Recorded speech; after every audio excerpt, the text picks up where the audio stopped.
अब सवाल ये आता है कि भैया हिस्ट्री क्या है फिर नागपंचमी की? कहाँ से ये चीज़ें आ रही हैं? क्यों पब्लिक जो है नागपंचमी मनाती है? क्यों पब्लिक इसके पीछे इतनी पागल है? अगर आप किसी को कह दो, जैसे मुस्लिम ही हैं, उनको आप कोई चीज़ कह दो कि भैया ये नया चीज़ मान लो, वो मान लेंगे? नहीं मानेंगे। भारत के लोग क्यों इतनी आसानी से मान लेते हैं? भारत के लोग इतनी आसानी से क्यों मान लेते हैं? ईसाइयों को आप कोई चीज़ नया चीज़ उठा कर दे दो कि भैया तू ये चीज़ मनाना शुरू कर दे, वो मानेंगे? नहीं मानेंगे। उनके मौलवी, उनके पोंप कोई नई चीज़ उठा कर दे देना, आपस में ही लड़ मरेंगे और नहीं चीज़ मानेंगे। लेकिन यहाँ पे भारत के लोग जो हैं, उनको जब आप कोई भी चीज़ गलत-सलत उठा के दे देते हो और तुरंत पकड़ के लगते हैं नाचने उसी पर। क्यों होता है ऐसा? इसके पीछे बहुत बड़ा राज है दोस्तों। राज ये है कि ब्रह्मानिकल सिस्टम आपको कोई भी नया चीज़ नहीं देता है। आपके अपने ही पर्व त्योहार, आपके अपने ही जो सम्यक कल्चर आपका रहा है, जो आपकी समण सभ्यता है, उसी चीज़ को उठाता है वो, उसी तिथि को भी उठाता है उसका ब्राह्मणीकरण करता है, बुद्ध को हटाता है, महावीर को हटाता है, बोधिसत्वों को हटाता है और वहाँ पे लगा देता है अपना ब्राह्मण, ब्रह्मा, विष्णु, महेश, राम, कृष्ण, दुर्गा, काली।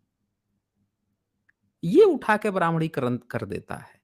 अब क्या होता है कि जब पूरे दुनिया के लोग देखते हैं, तो जब वो दुर्गा काली को देखते हैं, तो वो तो सोचते हैं कि हाँ, ये तो बौद्धों की तारा है, डाकिनी है, वो तो बेचारे नहीं सोचते हैं।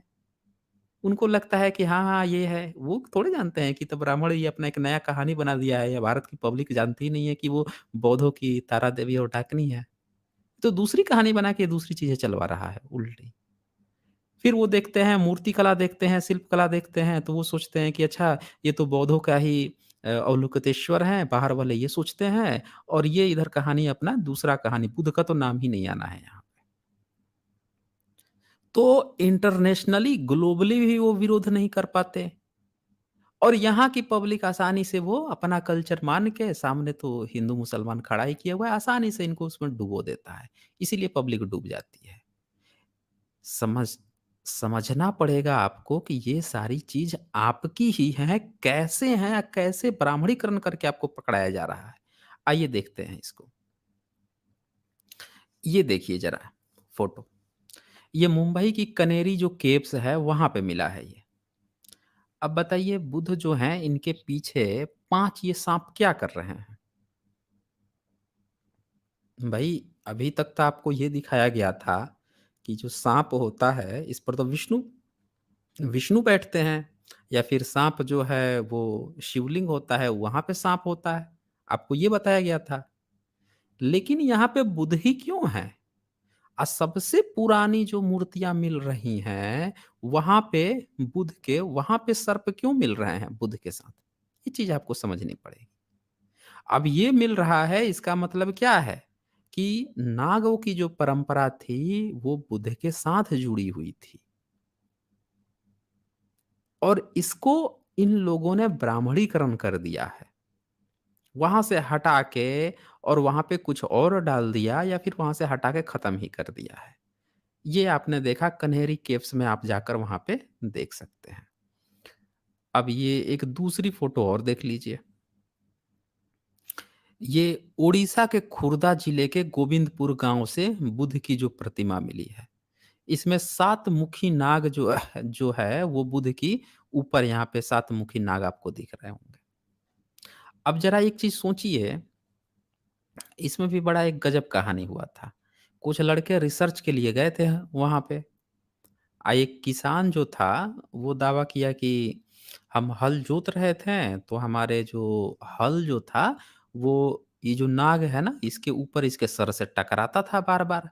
मैं सोचता था कि पत्थर-वत्थर होगा, मैं ध्यान नहीं देता था। उठा के थोड़ा-सा ऊपर उचका के आगे जूत-वूत के निकल जाता था। एक बार क्या हुआ कि थोड़ा-सा पानी-वानी था ज़्यादा था, थोड़ा-सा नीचे हल गया।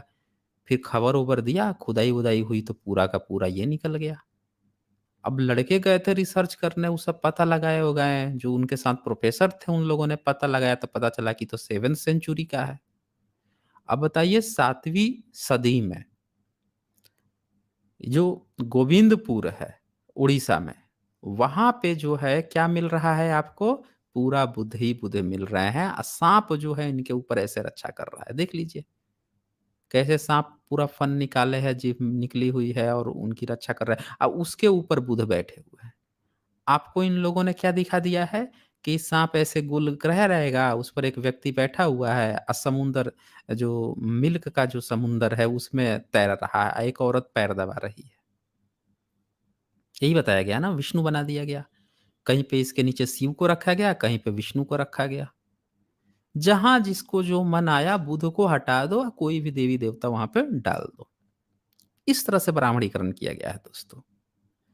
अब ये देखिए आप इस चित्र को देख के आपको क्या लग रहा है कि नाग जो है, नाग का रिश्ता बुध से था। जब पूरे भारत की खुदाई से, ज़मीन की खुदाई से अगर नागों का रिश्ता ब्रह्मा, विष्णु, महेश से था, तो नाग खुदाई से या फिर युधिष्ठिर से था, तक्षक वो परीक्षित से था, तो खुदाई से तो इनके प्रमाण मिलने चाहिए थे।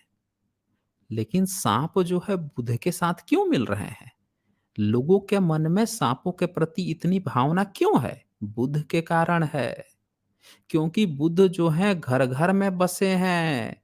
आज जो पब्लिक कहती है ना कि भगवान भगवान रक्षा करें, वो भगवान आपके ही ब्रह्मा, विष्णु, महेश, राम, कृष्ण को नहीं कहती है। वो शुरू से कहती आ रही है भगवान रक्षा करे, वो बुद्ध को कहती थी। वो तो पिछले 100 साल में ऐसा ब्राह्मणीकरण किया गया है कि भगवान तो लोग कह रहे हैं, लेकिन उस भगवान की जगह को लोग अब समझ रहे हैं कि वो कृष्ण की, राम की बात हो रही है, ब्रह्मा, विष्णु, महेश, दुर्गा, काली की बात हो रही है। भगवा शब्द बुद्ध के लिए ही डेडिकेटेड था। उन्हीं को भगवान कहा जाता था। ईश्वर गॉड नहीं, महामानव। तो पूरा का पूरा यहाँ से आप रिलेशन देख पा रहे होंगे कि सांप का जो कनेक्शन है वो बुद्ध मार्ग से है। पूरी तरह से बुध मार्ग से है और बुध से ही है और इसीलिए सांप जो है या नाग पंचमी जो है, चूंकि सावन में पानी बरसता है, बिलों में घुस जाता है पानी, सांप निकल के आता है बाहर। तो इसमें जो है पब्लिक जो है नागों को मारना नहीं है, बुद्ध ने और जितने भी बौद्ध भिक्षु थे, इन्होंने सिखाया, इन्होंने तो आप चले जाइए थाईलैंड वगैरह में, म्यांमार वगैरह में मिल जाएँगे बाघों को, टाइगर को पालते हुए। लेके ऐसे जैसे लोग अपने डॉगी को घुमाते हैं, वैसे वो शेरों को लेकर घुमाते हैं। ऐसी भी वीडियो आती हैं। पालना सिखाते हैं इन लोगों ने, पाला है। बौद्ध मार्ग का जो सबसे बड़ा कंसंट्रेशन था वो 2 पॉइंट पे था। स्वास्थ्य, पहला कि आप स्वस्थ रहें। बुद्ध से बड़े-बड़े भी जो लोग थे, बुद्ध भी थे, ये लोग सबसे ज़्यादा उम्र तक जिए थे। 80-80 साल तक उस समय आराम से ये लोग जी जाते थे। इन लोगों का पूरा फ़ोकस रहता था स्वास्थ्य पे। ये बहुत ज़्यादा स्वास्थ्य पे ध्यान देते थे।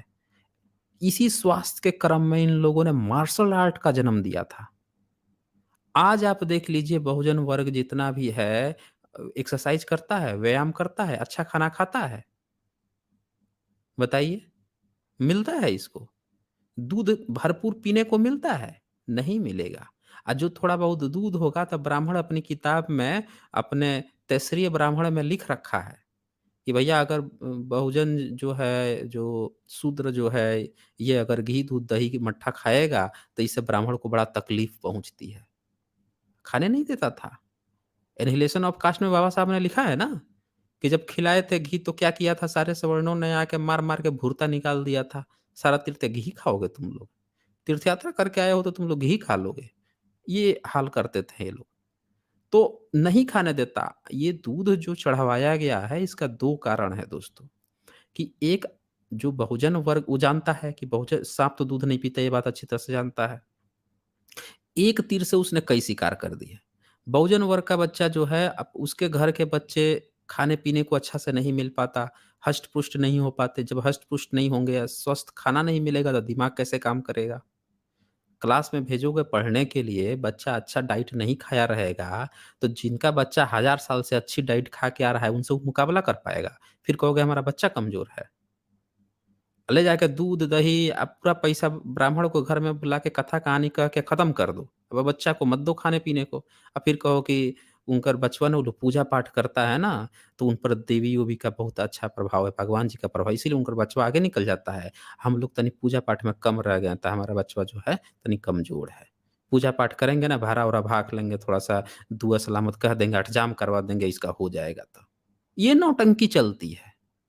अरे भैया, अपने बच्चे को अच्छा खिलाइए, पढ़ाइए, बुध से 1-2 बात तो सीख लेते हैं। नाग की पूजा करने जा रहे हो, नाग के नीचे कौन बैठा, नाग किसकी संरक्षा करता था, ये बात आप नहीं देख पा रहे हैं यहाँ पे। पूर्वजों से 2-3 अच्छी बातें सीख लेने में कोई बुराई नहीं है। खराब बातें हैं तो फ़ॉरगेट कर दीजिए, लेकिन कोई अच्छी बात अगर पूर्वज बता के गए हैं, उसको सीखिए। तो ये चीज़ जो है समझ में नहीं आती लोगों को। तो ये आपने देख लिया यहाँ पे। और देखिए, बहुत सारे चित्र भरमार लगी है गूगल पे।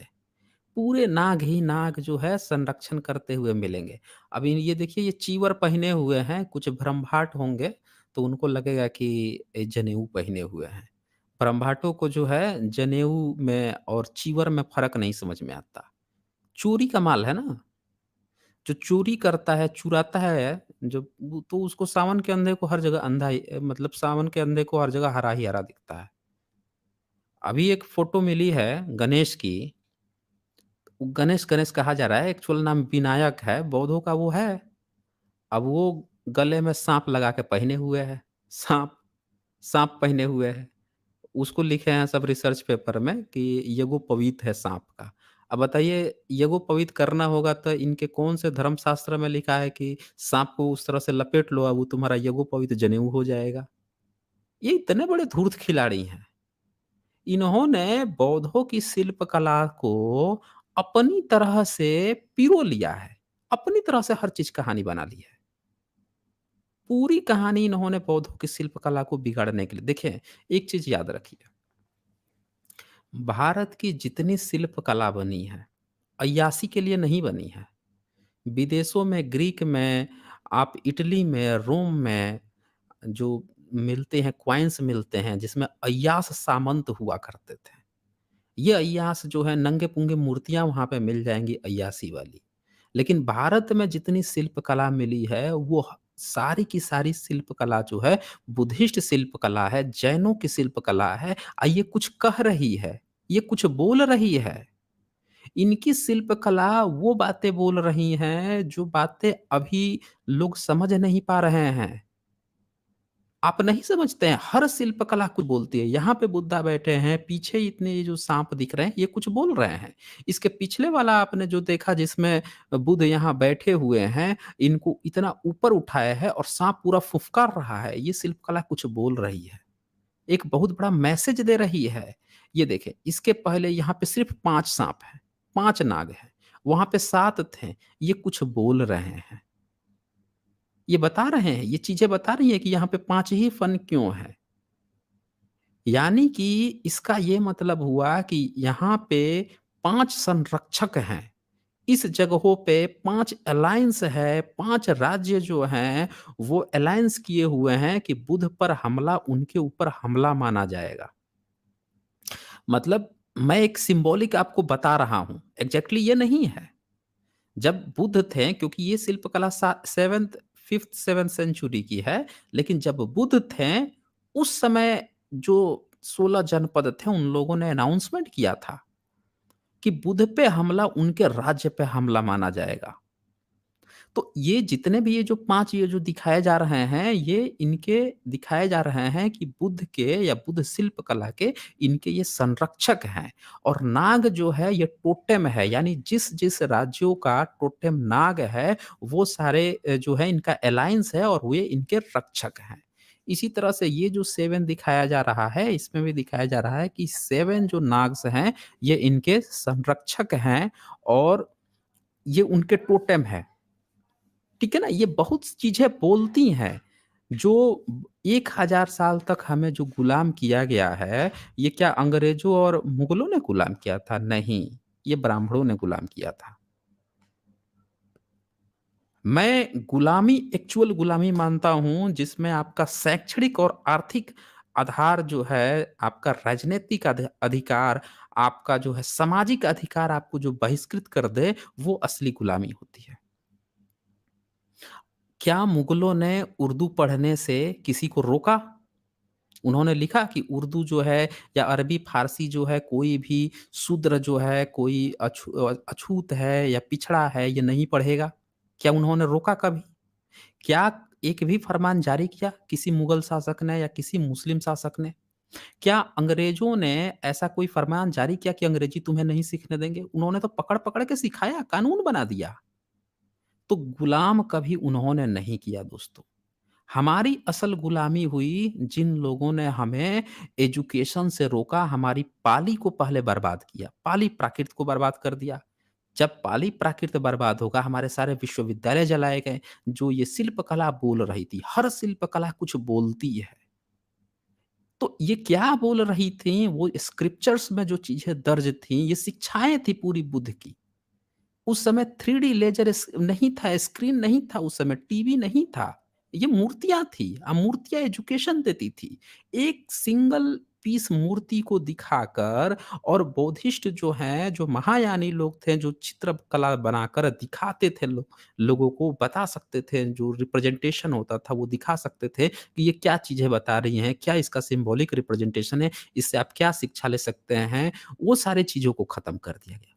और आज आपको क्या किया गया है, इनके आगे एक घंटा लटका दिया जाता है, जाइए मारिए टन और फिर आके दुनिया भर का आपसे कहा जाएगा मिन्नत माँग लो, ये माँग लो, शिक्षा गई भाड़ में। उल्टे आपको घंटा लगा के घंटा बजाने के लिए तैयार कर दिया गया। तो ये चीज़ आपको समझनी पड़ेगी कि किस तरह से हमें बर्बाद कर दिया गया, जो एक्चुअल शिक्षा थी, जो मूर्ति कला थी, शिल्प कला थी। आपको क्या लगता है ये अजंता केव्स क्यों बनाई गई? एलोरा केव्स क्यों बनाई गई? इसमें जो भीतर आप घुसते हैं, जो वहाँ पे जातक कथाएँ पूरी चित्रित करके लिखी गई हैं, ईसा से ही कितने-कितने सौ साल पहले की है, 300 साल पहले, 400 साल पहले तक की भी कहा जाता है, बनाई गई। क्यों बनाई गई थी? लोग उन चित्रों को देख के, उस पे जो लिखित है, उसको देखकर जातक कथाओं को समझ सकें। एजुकेशन दी जा रही थी। आपको क्या लगता है कि कोई आज टेम्पल ये बना के भीतर मूर्ति बैठा देते हैं, कहते हैं जाइए घंटा बजाइए, दुआ माँगिए, ये काम के लिए बनाया था उन लोगों ने। भई एजुकेशन दे रही थी ये मूर्तियाँ।